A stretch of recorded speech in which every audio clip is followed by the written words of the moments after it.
Okay, Bismillah. I don't have the, now I have the petition. Okay, showing you on. Alhamdulillah. Assalamu alaikum wa rahmatullah. Brother Yusuf, I see.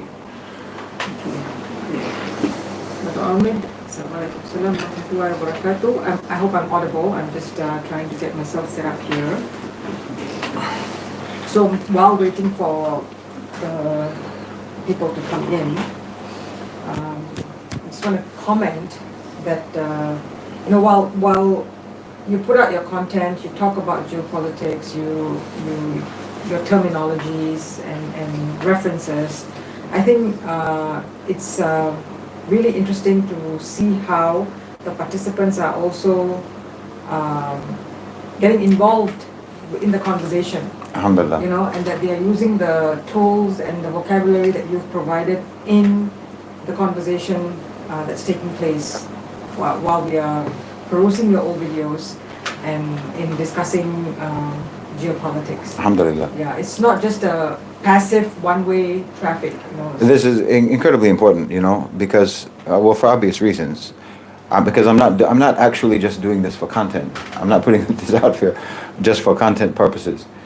The point is actually exactly what Middle Nation is, the objectives of Middle Nation are outlined to be, to try to advance the political independence, economic sovereignty, and psychological decolonization of the Muslim world and of the global South more generally.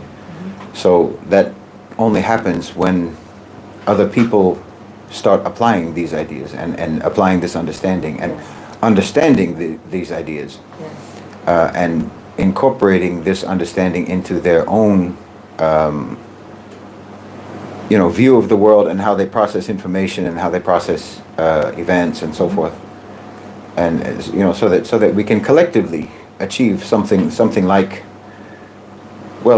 first the psychological decolonization, and then also so that we can actually work together in the world in a certain kind of way that isn't passive.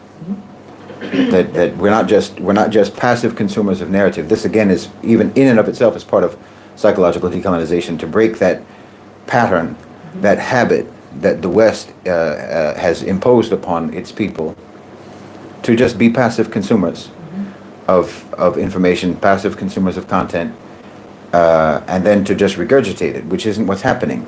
Alhamdulillah. This is what I really like to see, is that when I see people who are participating in the 100-day challenge taking the ideas and really writing their own content, writing their own explanations, because they have understood it. They're not just regurgitating points. They're not just regurgitating talking points. It's they really have comprehended and grasped the frameworks, like the frameworks of the OCGFC, private sector power, and so forth, and the reality of the transition to the global South and so on. That they're really understanding this, and then also even understanding the factions within the OCGFC. Like, we're talking about it today, I guess. Yeah. But like even the factions within their OCGFC, the Western-oriented OCGFC, that you have the A-National and the nationalistic, and then you have our OCGFC. So alhamdulillah, it's very encouraging to see. Yeah, and for those who are just joining in the chat, or who are just welcome everyone, first of all. Yeah, welcome. Thank you for joining. For all the on a Friday. For us, it's Friday night. For you, I guess it's probably, for most people, it's probably Friday afternoon or mid-morning. Probably, yeah. If you're in the West. Late morning. Yeah. Welcome, and we are. Jum'ah Mubarak. We have launched this 100 Days of Middle Nation Challenge over the past week. We are we've gone into the second week now, and it'll take place over the course of about 14 weeks, which would amount to about 100 days. And we're not going over a video a day, we're going over a video over the course of a couple of days. And every time we consume a video or two, we will meet for a live to talk about the content that was produced, and also the interactions that were achieved from the various content creators who have tried to participate in the challenge.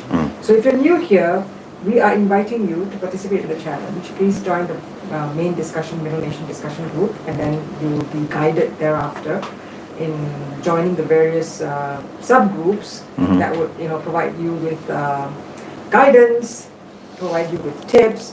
We have a section where you can actually put out your ideas, and we would review them, and we would provide advice and make clarifications. And the lives are also for that purpose. So if you have anything related to the videos, please. I mean, I think personally, I think that well, and I've gotten this feedback also from people that the discussion group, the Telegram discussion group, has been as important, if not more important, to many people as the content that we put out, the videos that we put out, because you actually get to hash it out. You actually get to talk it out, and not only with me, because I'm usually there almost daily, or pretty much I am there daily. But there's many people, mashallah. There's many really great minds who are participating, especially among the admins, and then there's longtime members who fully understand the thinking and the frameworks, and so you can discuss there, and as things come up on a daily basis or what have you, you can find people that you can discuss it with and talk to about it, that will help you to give maybe get some clarity about what's going on in the world, rather than the avalanche of narrative that you get from the West. Yes, feel free to also type in your questions in the chat, on the live chat, and we'll be happy to address those questions. We had one questioner ask about where he should. I think it's not the AAA that we know. It's not about AAA. It's just AAA. If people want to migrate out from the West, what are the best countries to consider? Okay, I completely understand the question, and the reason for the question, and why you would ask us here. And we get this question a lot, you can imagine. But it's not a question that has a generalized answer. This is a very personal, individualized assessment that each individual person has to make about what their needs are. First of all, let me just clarify. I don't want to go completely too much off the topic that we're trying to talk about today, but first of all, don't think, if you're living in the West, if you're a Muslim and you're living in the West, and you want to move to a Muslim country, please don't call that hijrah. This is not hijrah. You can practice Islam where you are. You can practice Islam. You can pray. You can go to Salat al-Jum'ah. You can, go to the Eid prayers. You can fast Ramadan. You can do everything that you are required to do in Islam. Yeah. You're not like the Muslims in Mecca under the Quraysh, where you couldn't practice. You can practice Islam there. So it's not hijrah. You are moving for your well-being. You're moving just like anyone who moves from one location to another, seeking a better life. That's what you would be doing. So I would advise you not to use the term hijrah, because that has a definition, and also for the Muslim country that you're moving to, if you refer to your moving from the West to their country as hijrah, that will they will identify you as a kind of a radical, as someone who's a bit extreme in the religion, because they don't see it that way at all. If you are moving from the West into a Muslim country, you have to understand what that will entail. You have to get visas like any other country. You're not going to be welcomed into welcomed by open arms with a host of Ansar who will help you. You're going to be on your own. You'll have to make your own way, just like moving into any other country. So you have to look at that, and then you have to think about what are the reasons why you want to move, and what is it that you're looking for, and what do you bring to the country that you want to go to. Because like I say, no one is going to host you like we're going to now take you in and take care of you. You have to provide for yourself, and you have to hopefully bring something to the country that you're moving to, something positive to the country that you're moving to. If you're looking for, outward appearances of Islam, outward manifestations of Islam, that's one thing. If you want to move to a country where people have a very internalized, but maybe not obvious, overt manifestations of Islam, then you'll have to make your distinctions, but each individual person has to do their own research and understand their own situation, because in my opinion, the worst thing that could happen is for you to move, and then you find your experience is either unsuccessful there, or unpleasant there, or uncomfortable, it doesn't work out, and then you end up having to move back. that would be a disaster, in my opinion. If you move, it should be khalas yani. Make sure that it's a solid, very solid decision. And I can't advise you, I make a general advice about which Muslim countries you should go to. There are many Muslim countries that are, I think Turkey is great. I think Malaysia is great. I think Indonesia is great.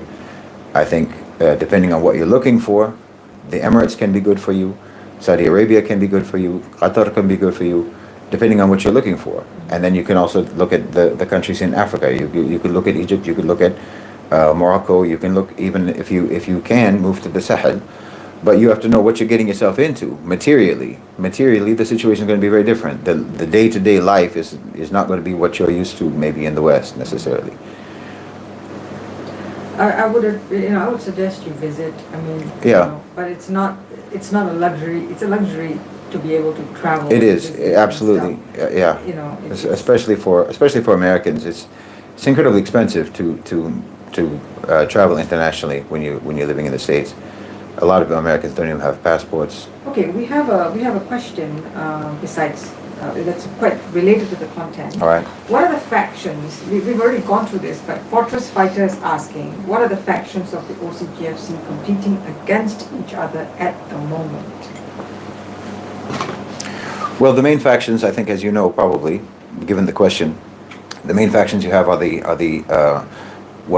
sort of the original OCGFC that came up as a result of the military-industrial complex in America, and then you have that's the nationalistic OCGFC, and then you have the a-national OCGFC who have now surpassed this, and they've really transcended borders, and this has evolved over the course of decades. The creation of this faction has over the course of decades. But you still have the ones that are aligned with the military-industrial complex and who are aligned with nationalistic interests, like the weapons sector, like to a certain extent oil and gas, to a certain extent. And there's a fight between, or there's a tension and a competition between both of those factions, the nationalistic and the a-nationalistic. There's a tension and there's a competition between those and our OCGFC, because the Western-oriented or the Western-originated OCGFC, as I've talked about many times, are predatory by nature. They are vampiric by nature, parasitic by nature, and they reflect in their approach to business, in their approach to investing, in their approach to the world, a colonizer mentality. They have the same.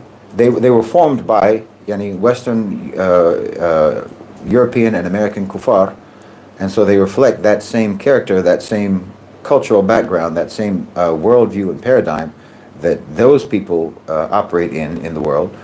So when they come into the Muslim world, into the global South, they come with that same mentality, and so they're coming into a clash to one extent or another with our local domestic OCGFC. Our domestic Ahl al-Hal wal-Aqd players, our domestic powers, our domestic rich and powerful, who are themselves more nationalistic. Like we only have nationalistic OCGFC in our parts of the world. In the global South, our OCGFC are nationalistic exclusively, especially in the countries where the richest, like to put it very easily, in the Gulf. In the Gulf, the most of the wealth, like the sovereign wealth funds or what have you, this is in the hands of the government. Yes. Exclusively. This is in the hands of the government. All of the capital that they have to play with, to invest with, this is in the hands of the government. It's not in the private sector. So in most of the Muslim countries, the private sector is beneath state power. In the West, obviously, the private sector is above state power. So there's a clash in that they don't want us to have sovereignty when they come into the global South. They still have a colonizer mentality. They don't want us to have sovereignty. So there's going to be a conflict, and there's going to be tension, and there's going to be competition and rivalry in every sector of the economy with regards to them coming into our part of the world. There's always going to be competition. And right now, the fact of the matter is that, like, okay, even with the sovereign wealth funds of the Gulf, like PIF in Saudi Arabia, the, what is it called, ADIA in Abu Dhabi. Then they have a sort of a domestic sovereign wealth fund that's really just for local investment, which is ADQ, I think. And then Khazanah in Malaysia. What's it called in Temasek in Singapore? Where I lost my train of thought. Subhanallah. What was I thinking? Sovereign wealth funds and domestic wealth, concentration of domestic wealth. Yeah, this is all in the hands of the government. This is all in the hands of the rulers. And they are. Oh yeah, this is what I was going to say. Unfortunately, right now at this stage, they don't outweigh the power of the A National OCGFC in like Middle Nation RPI, Relative Power Index. The combined power of our sovereign wealth funds still does not quite match them or surpass them. So we still can't really just be completely confrontational with them. So this is why I think Saudi Arabia, for example, and the Gulf generally, has very carefully navigated their relationship with like a BlackRock. They've very carefully navigated their relationship with the A National OCGFC to give them an interest within certain restrictions, so that they can leverage the partnership to where they won't be dealt with in a hostile manner. Because we don't quite have the power yet. I would say that within the next, 15 years, 10 to 15 years, depending on how things go, obviously, then our power will surpass them. Okay.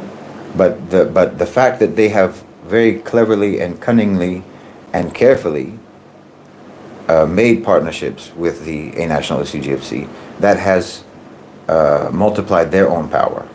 Leveraged. They've leveraged the power of the A National OCGFC by selling them on a new approach to, because like I said before, the transition is going to happen one way or the other.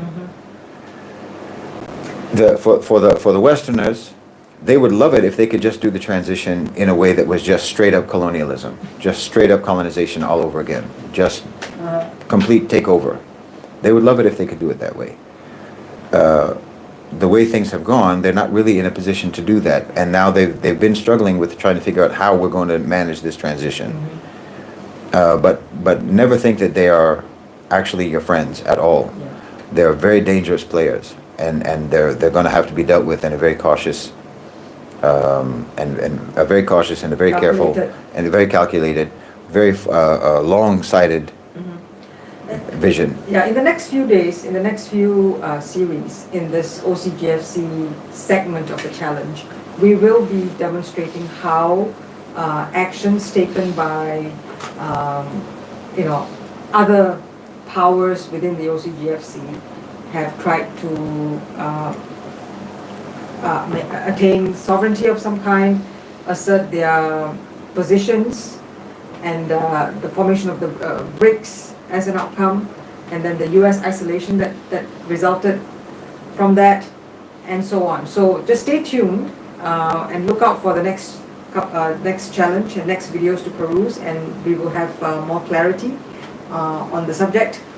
Now let's, I have another question from Ali Ghauri.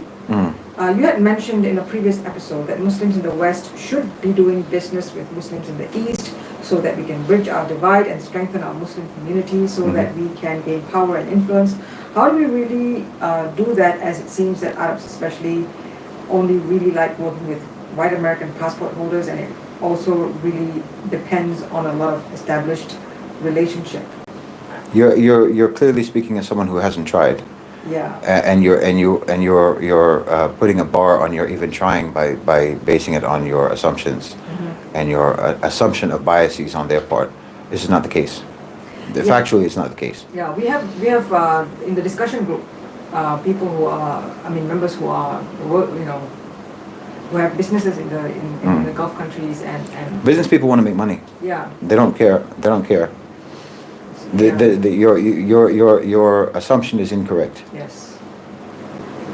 Very much so. Okay, so that's that. Let's see what other questions.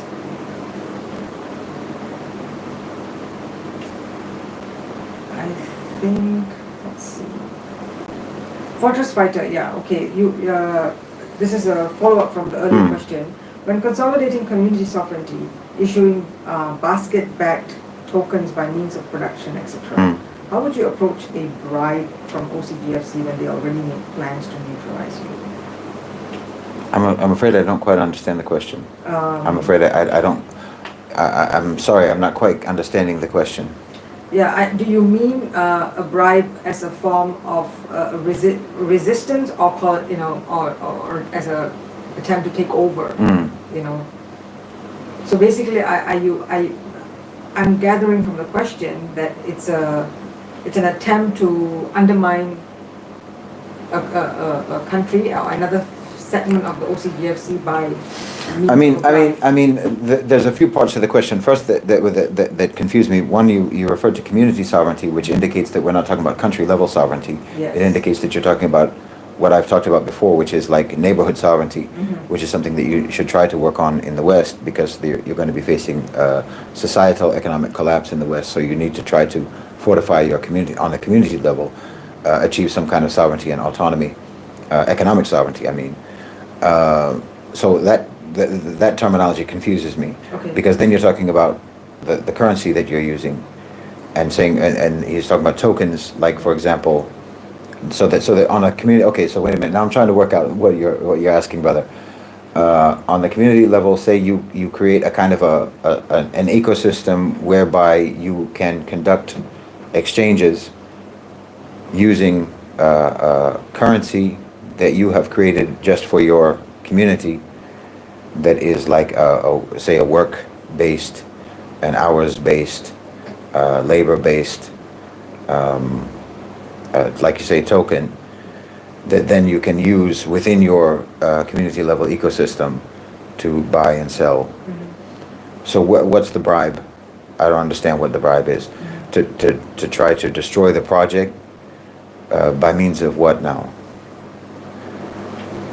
Yeah, so we would like some clarification. I'm not sure. If you're still here, please clarify the question for us. Let's see, this is Kareem. Kareem says, I do believe China state companies and affiliated private companies are massive.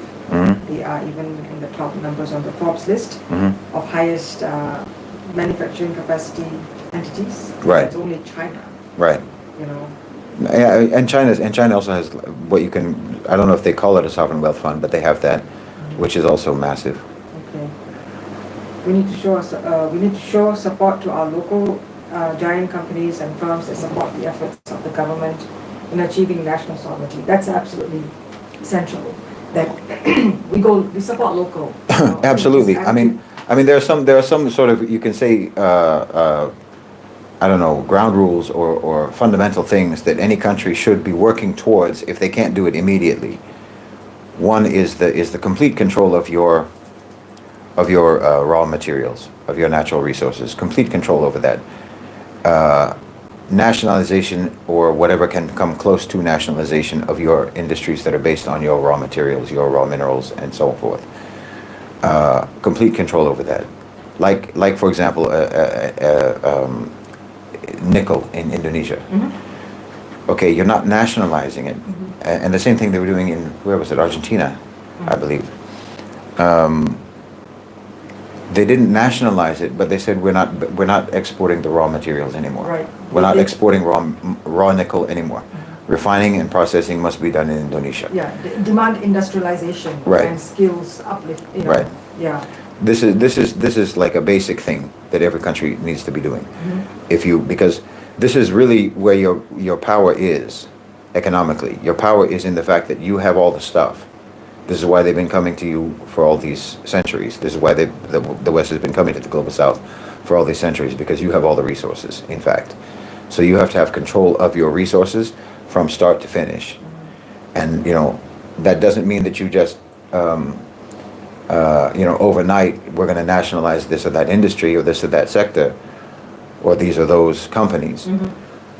But that's the goal. Yeah. The goal is, like, what's the goal of nationalization?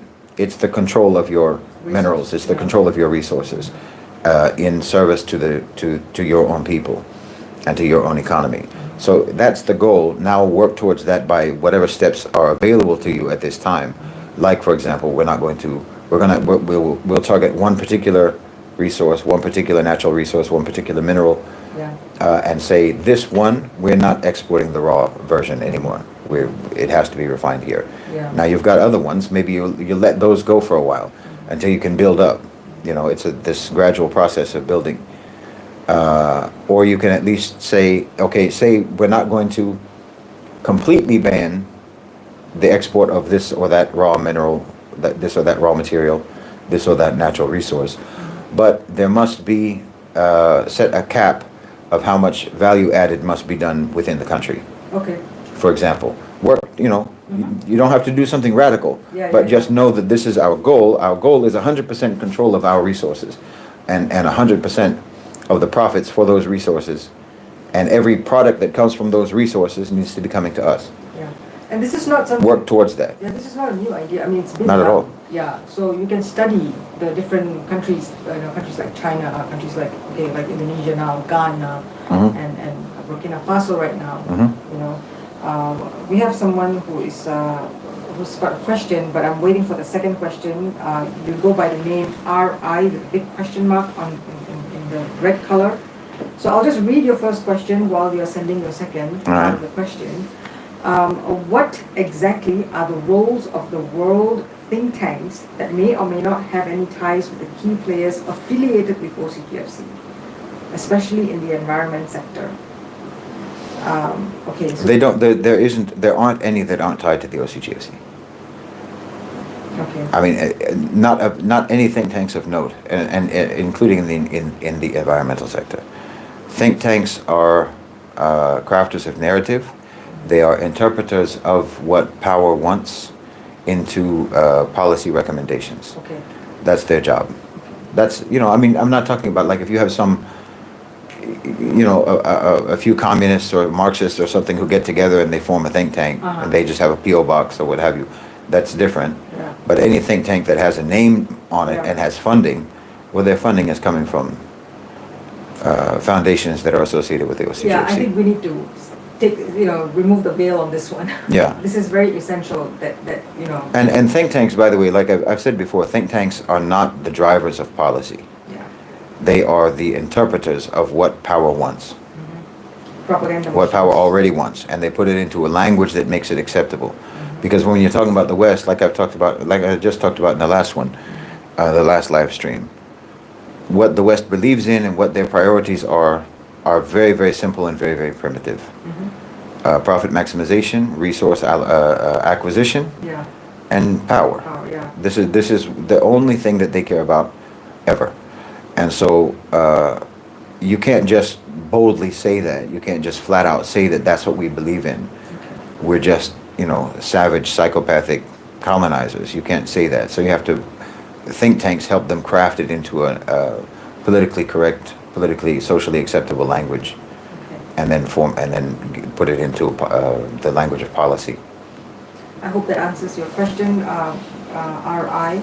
Now, there's another questioner, Tiptronic SS. Mr. Shahid talked about what's to come about the transition of power and how countries and people should prepare for it. Could you tell us about that a little bit more, please? Now, again, I would like to, before you answer the question, I'd like to interject and say that in the next 3 videos that's lined up after today's live, we will be covering particularly this specific. Like what's coming. Yeah. Okay. Like what the opposing OCGFC's interests have brought about, in the trajectories that geopolitics has taken over the past decade, over the past 2 or 3 years, since October 7th, and so on. So we will be covering And all since those. Ukraine. Yeah, since Ukraine, exactly. So there's all of these sections that we will be covering in order to provide for you a helicopter view of how we analyze geopolitics through the lens of just objective reality. I mean, inshallah, we will talk about this according to the next few days or a few prompts in the challenge. Mhm. But if you want to know what the West is going to look, like first of all, I'm not sure what the question is, what region you're talking about, what in terms of the transition and what's going to come and how to prepare for it. Depends on where you are. If you're in the West, if you're in America, if you're in the UK or what have you, you can kind of understand how it's going to look like by looking at what colonized countries have looked like in the past. Because, like I've said many times, the colonization is coming home to America and to the West. The colonizers are colonizing themselves by the OCGFC. The corporate power has colonized the United States. Corporate power is colonizing Europe. Colonization has played out in different ways in different parts of the world. Some of it was not horrifically violent. In Malaysia, for example, I think the British colonization wasn't horrifically violent. In other places, it was horrifically violent. So, for example, in Europe, it will play out one way. In parts of Europe, it will play out one way. In the UK, it will play out one way. In America, it will play out another way. And even within America, it will play out in different ways across, different time zones of the country. But this is what is happening. Your country, America, is colonized by corporate power. They are dismantling the federal government in terms of the federal government's authority. Authority will recede to the state level, and even that is obviously subordinated to corporate power, to private sector power. You are going to have, as I've talked about many times, more militarized policing, more arrests, more incarceration, more police violence, deportations, obviously. Yeah, as is evidenced over the past Yeah. couple of months or so. Your rights, the rights that you are supposedly guaranteed will be eroded. Okay, we've already passed 30 minutes of live. Welcome to the 300 people who are watching. Let's see. And there's another thing also. This is why sometimes it's very helpful to really have some like truism rules of engagement with the kuffar, especially with the Western kuffar. One of which is that basically you everything they say you just read it backwards, and then you can understand what they're really saying. And the other is every accusation is a confession. Everything that they say that other people are doing is either what they are currently doing or what they're planning to do. So, for example, when they talk endlessly about China and the control and the surveillance and the restrictions and the social credit score system and so forth, that's what's coming to you. That's what they're planning to do to you, because people in China don't even know what you're talking about. People in China have no idea what you're talking about when you talk about these things, with the social credit system and all of this stuff. People in China don't have any idea what you mean when Westerners talk about this. This is all something that they are planning to do to you. Very simple. And this you only have to know this based on the track record of their behavior relative to their words, relative to their statements. So whenever they say that someone else is doing it, that's either what they are currently doing or what they're planning to do. When they accuse someone of something, they are already doing it or they're planning to do it themselves. Yeah. So, the situation in America is going to get very bad. And I've talked about it numerous times. And it's irreversible. There's nothing that can be done to change the trajectory, that downward trajectory. Nothing can be done. to change the downward trajectory. If something could have been done, the nationalistic OCGFC would have done it. Yes. But even now, no one's interested. Even now, you have record level share buybacks by companies. No one is investing. Yeah. The America First, bring manufacturing jobs back to America. No one is on board with that at all. No one is. This is all a joke to them. Yeah.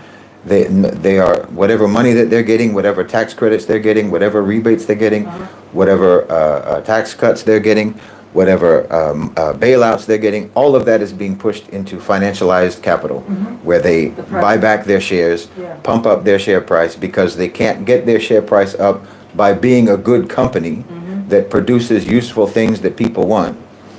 They can only do it by buying their own shares back to pump up the price so that they can make fake pretend money. No one is interested in investing in the American economy. The only people who are investing in the American economy is the UAE and Saudi Arabia and Qatar, because they're buying it. They're buying the American economy. And like with oil, for example, you're going to see, believe me, within the next, I don't know, 10 years, say, maybe less.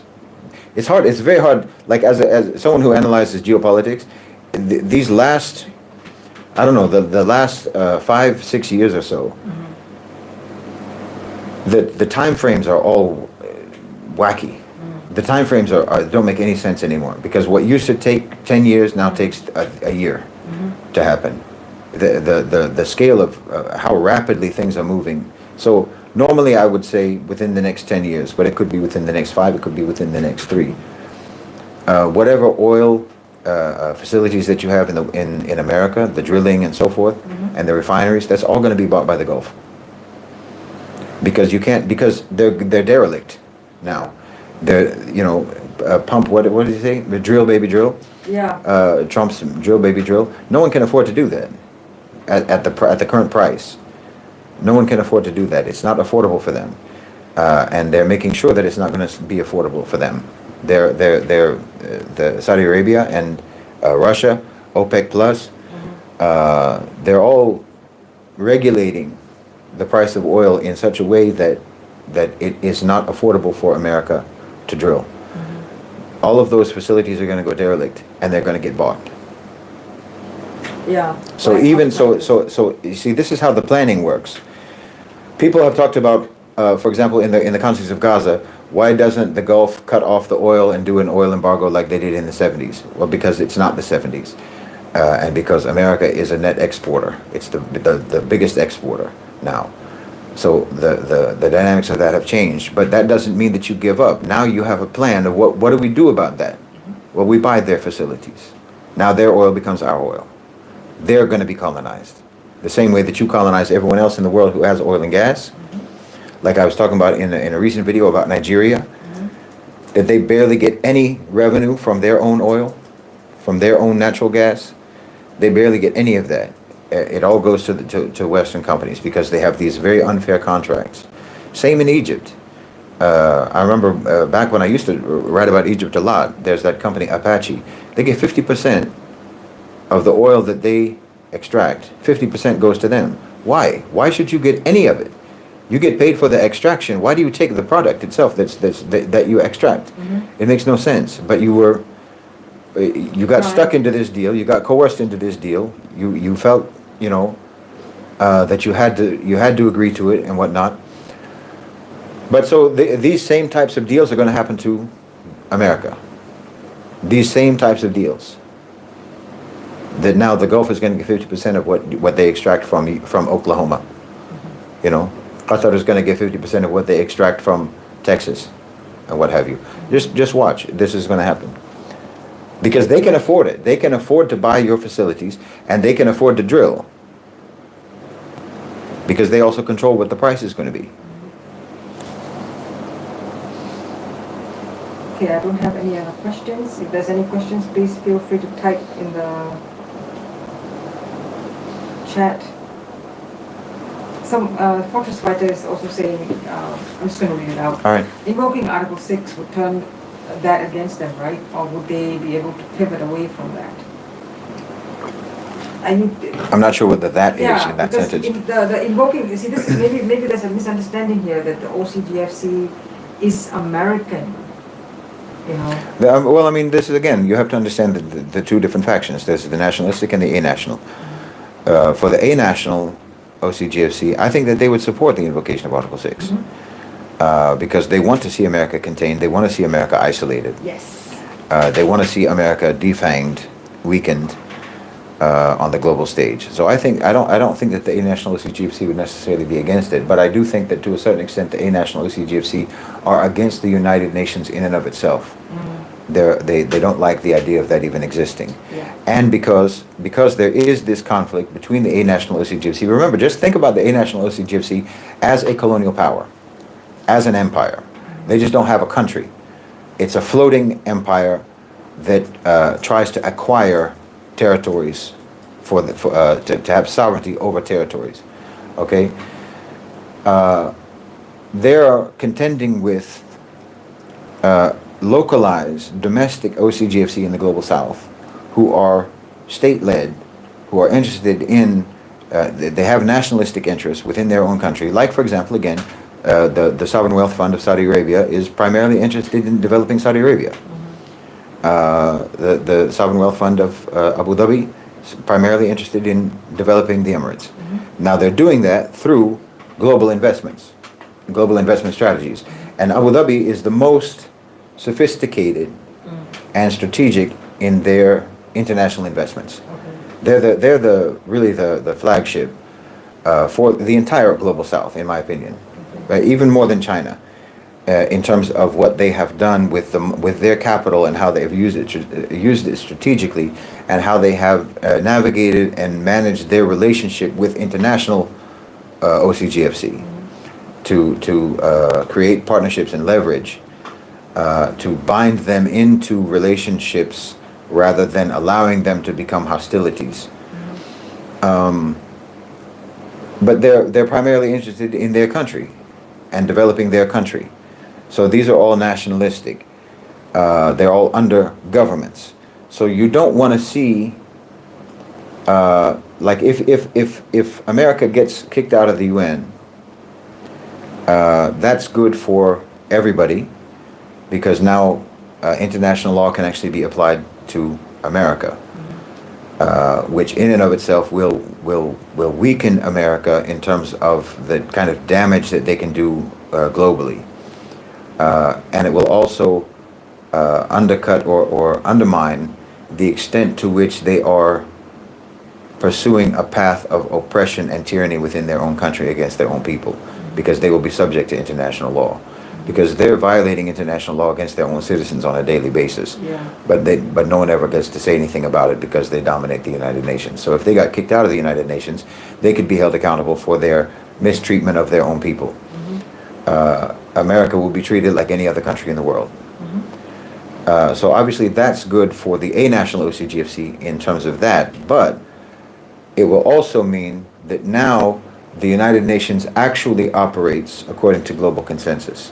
Global consensus of the localized OCGFC, state-led OCGFCs all around the world, which limits their power. So I think they're a bit conflicted about it, but I think that they would rather the UN not exist at all. But if the UN does exist, I think they would probably like to see the US out. I don't think there's a reason why they should be against that. Yeah. Okay, so let's see what other questions we have. But the plan, I think, in my opinion, the plan is for the dismantling of the UN. Overall, that's the general preference. Tiptronic, should we... which is not the preference of the people of the Global South. Yes. As I think your question is being answered, should we expect the UN to ever get real power for action? I mean... That's how you do it. The prerequisite for the United Nations being able to actually operate properly, and as it was, I won't say as it was designed to operate, because it was always designed to be a colonial institution, but as it is on paper, in order for it to actually operate the way it is on paper, the United States has to be removed. There's not another way to do it. Without removing it, then you should dismantle the whole organization. I would urge you to please go to the main Middle Nation channel on the Article 6 playlist. Mm. Go through then. We've exhausted all of the... Yeah, and we have the Article 6 website as well. Yes. You can go to the Invoke the Sixth website that has a lot of data and information Yeah. about Can I prompt the admins to please also share the link to the website? Share the link to the website and share the link to the petition as well. Yeah, to the petition as well, please. Okay, what do you think about the... this is a... Is that what you support? What's the question? Daryl Watkins, I'm not very sure if I've missed an earlier question. Is there a way to support her efforts more, and are her efforts in vain? I'm sorry, what are you... Who? Yeah, who are we talking about? You need to be... Yeah, okay, so you've been requested to be more specific about your question. The admins have actually responded okay. to him, so I'm not very sure what... I think we should help her. Believe all women. Oh, okay, let's... Okay, we've already... Whoever she is, help her out. Yeah, we have about 15 more minutes into the live. So let's try to keep on, stick to the topic. And please look out for, I don't want to reveal anything, but please watch out for the next prompt and the next video to be discussed. So I will just do a quick overview. We first talked about we tried to define what the OCGFC is. Mm-hmm. Okay, we clarified that. And then the inevitable question of if the OCGFC are the Jews. Right. So that was a nice... Well, first, if the OCGFC is a conspiracy, it's a cabal, it's an organized Yes. monolithic group. Yes. No, and then Yeah. And then, about the, them being of a particular group, that was clarified, and not only just on the live, but please peruse the videos that Shahid has produced about this. And then and actually go onto like Twitter or X. Yeah. And look on the hashtag Yes. 100 Days of Middle Nation, Yes. and you'll see the content that brothers and sisters have been putting out Yeah. around this, because it's very good. It's excellent. There's a lot of really, really good content that people are putting together Yeah, and we would like to explain these ideas even further. I'm sorry. Sorry, we would like to invite all of you to also participate. And again, don't feel hesitant because you don't think you'll be able to contribute just as equally well as others, because there's space in the social media group on Telegram to train you, to guide you, to advise you. Just please be confident and come forward if you're interested in participating, because it will enhance your own development, it will enhance your own understanding, and you would be more of an active consumer of Middle Nation content. You're not just receiving and just letting it pass through your mind. Instead, you're interacting with the information that's being provided for you, and you are able to use the vocabulary that's being put forth in Shahid's analysis, and it will be your tool in communicating your understanding of reality as it takes place in the world. This is very important because it provides clarity, and clarity would give you, a sense of proportion in your assessment on anything, Well, it also helps. One of the best ways to learn something is to either to teach it or to imagine that you have to teach it. That's one of the best ways that you can ever learn anything. Like if you watch one of the videos, or if just say the concept of the OCGFC. Imagine that you have to explain this to someone. Yeah. So what do you need for yourself internally in your own comprehension? What do you need explained to you? What do you need to research for yourself that will enable you to teach someone about it? That helps you yourself learn, and then it becomes very concrete in your own understanding, and then it's this becomes it's an active process now, because like I said in I think the first live that we did on the challenge, one of the most frequent comments that I get from people is that I put into words what they already felt, what they already believed, but they didn't have the way to articulate it. I'm giving voice to what they couldn't say but have felt. And that's incredibly valuable to me, because it means that, like for you, for the person who says that, that means that you can feel free to use whatever I say, internalize it, because this is already you. I'm already saying what you think already, and I'm just putting it into words. So I don't own my words or my concepts or my ideas any more than you own them. We both are equal owners of this, because the only thing I'm doing is explaining it. I'm just able to articulate it. But you know it already. You know everything that I'm saying already. You know it. In your gut, you know it. In your life experience, you know it. In your own observations of reality, you know it. But you just haven't maybe been able to put it into a certain kind of language, a certain kind of articulation that I'm putting forward. So, you know, one of the worst things that they do to us in the West, with this, especially with this constant flooding of narratives, you're never even able to articulate your reality. Yeah. They tell you what your reality is, and they give you a limited lexicon to express yourself. That within that lexicon, it's never honest. It's never accurate about what you're really going through, about what you really feel, about what you really observe, about what you really understand, about what you really perceive. The limited lexicon never articulates that. But they just give you a certain type of expression, a certain type of paradigm, a certain type of worldview, a certain type of narrative, that because you've also been habituated to, I will take whatever is available on the shelf. You know what I mean? Through the Conditioning. through the conditioning of consumerism, you don't go to like if you go to a shop with something in mind that you want to buy, and they don't have the thing that you want, you'll buy whatever substitute, Yes. whatever they give you. Yeah. The same way that, like, you know, most people don't, for example, let's just see what's on Netflix and we'll just watch whatever it is. Never mind that there's nothing I want to watch on this. They're not producing anything that's worth watching. But I want to watch something, so therefore I will watch whatever that something is that they decided to give me. That's why, and I've talked about this before, they're not even trying with movies anymore. They're just making the same movie over and over again. And everyone knows that it's rubbish, but you'll go anyway, because they've conditioned you to not reject what you didn't ask for.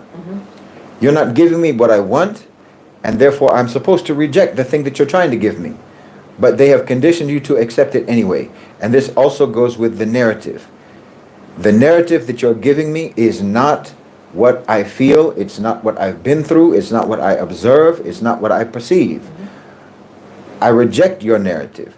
And also, even if I don't have a counter narrative, even if I don't have the words to articulate, I still reject what you're giving me. Yeah. I'm not going to now start regurgitating and repeating whatever you gave me, and I'll pretend that the narrative that you gave me is coming from me and it's my narrative. No.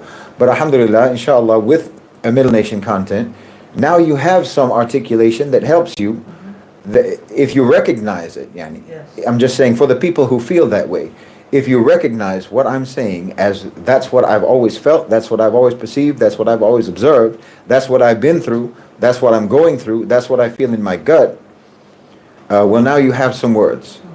Like Tiptronics SS is saying 100% you're translating what's in our hearts. Alhamdulillah. Words.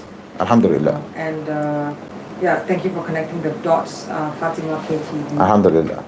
You know. This is a fight. Yeah. Everyone understand this. I mean, especially for Muslims, but there's multiple levels of this fight. The core fight, the most fundamental fight, is between kufr and iman, obviously, and we understand that as Muslims. But there's also the OCGFC, the class conflict. The Westerners are against each other. Your elites are against you. And like I said before, Shaitan is against us, and the Westerners are fighting us because they are subordinated to Shaitan, and we're fighting Shaitan, and Shaitan is fighting us. That's why there's a conflict between Westerners and Muslims, just because of who you're allied with. Yeah.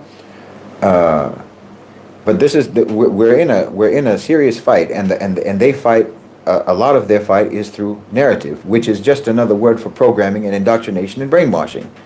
They're trying to brainwash you. They're trying to indoctrinate you. They're trying to program you. And even if that, and this is the worst thing, is that even if the programming doesn't take hold, you still go along with it without believing it. Yeah. You go along with it. You're not in. It's not even in denial. I don't even know what that would be called. It's kind of a compulsion. You're by coercion. You're forced to play along. Yeah. With a narrative that you know perfectly well isn't true. And part of the reason is because they, like I've said before, and I just said, part of the reason is because no one articulates the reality. Yeah. So you don't even have a response. So you just have to play along because you don't have the currency of articulation. Yeah. So you just have to take whatever they're selling. It just reminds me of the story of the emperor without clothes.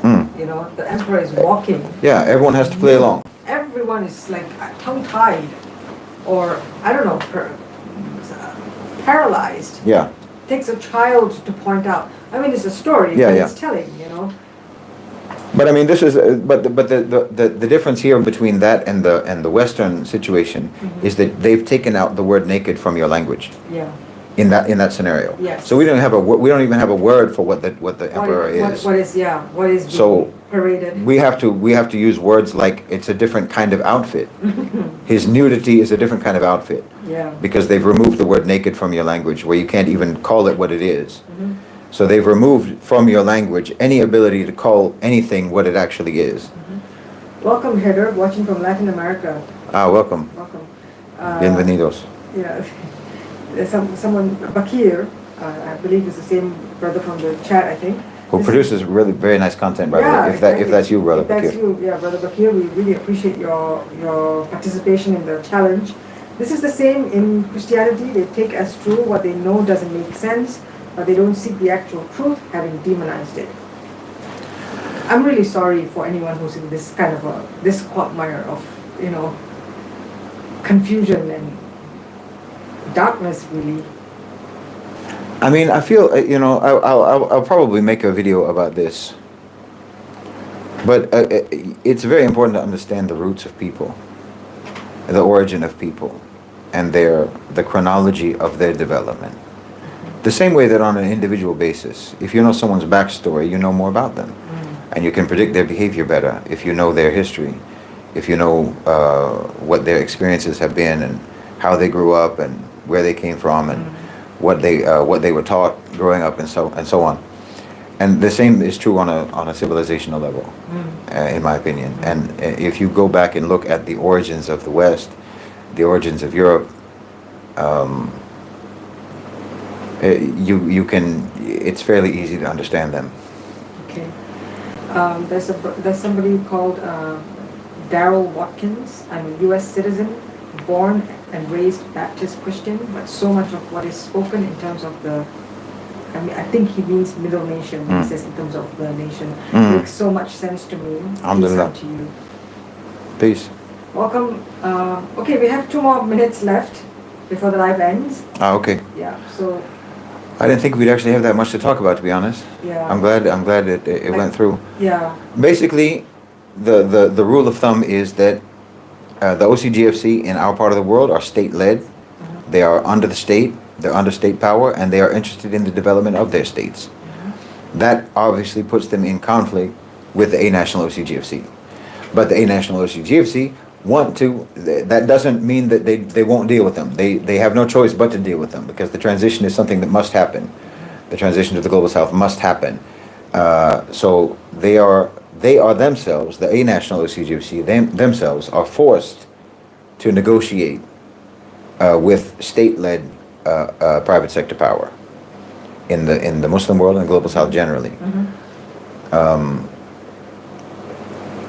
Although there are certainly parts of the world that are not as fortified.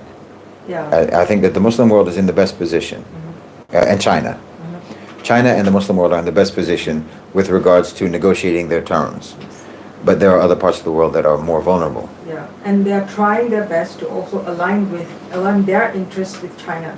Yeah, and this is where BRICS becomes very helpful for you. Yes. And please stay tuned. This quote, okay. We don't want spoilers. So there will be really elaborate explorations on this topic. We just about scratched the surface here. So stay tuned for the next prompt and the next video to peruse. And our the next live will take place on the 12th of August. What's today? 8? Today's the 8th. Okay. Yeah, 12th of August, 4 days from now. All right. Inshallah. Okay, so thank you everyone for joining. Thank you everyone for joining. And Inshallah, see you again in 4 days. Yes, in 4 days. Live in 4 days, inshallah. There will be content between now and then as well. Wa alaikum salam wa rahmatullahi wa barakatuh. Assalamu alaikum wa rahmatullahi wa barakatuh.